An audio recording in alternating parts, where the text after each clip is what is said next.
Why I risk telling my story. This is the preface to Holy Shit. I've never wanted to tell my story. It is embarrassing having a right-wing Christian background. It was bad enough when I was young, but recently right-wingers have been getting even more shrill. It is not easy for me to own up to having been part of something that is becoming more and more extreme. My parents were evangelical missionaries, and as a young adult I was one myself for 14 years. I've not really wanted to revisit those times by writing about them. Furthermore, as I've been practicing meditation for 15 years, my sense of self has gradually lessened. So why would I tell my story? To write words while dropping more and more into a wordless place would be a joke, wouldn't it? So I've been resisting writing my story. Part of me wants to run in the opposite direction, fast. But in some weird and wonderful ways, I keep being nudged in the direction of doing it.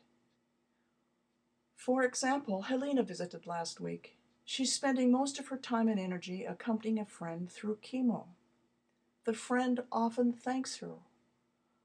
While noting the natural desire to express gratefulness, Helena said to me, "She doesn't have to thank me. My actions are impersonal." I knew right away her words were true. Helena wasn't exhausted but energized after providing buckets of care for over a year. My response was, at the same time, knowing you, the kind of care you are providing, is exquisitely personal. We laughed about the personal-impersonal dichotomy, both parts true simultaneously. Brewing tea exactly as someone prefers and holding a hand as dressings are removed from a radiation-burned chest, all done from the heart, are exquisitely personal acts. And wonder of wonder, that deepest heart place, the source of unconditional love, is way beyond the limitations of an individual person. So much so, we refer to it as impersonal. When we act from our deepest place, the personal and impersonal come together. The next morning I woke up thinking I could indeed write a book. I could write it from my heart.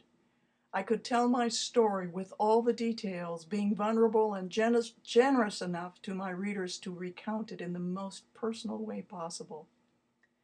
And, joke of jokes, allowing it all to come from an impersonal place. As I sat with this, I realized writing a book could be part of my current experiment. Recently, somewhat playfully, I've been holding opposites simultaneously. I've noticed when I do that, magic happens.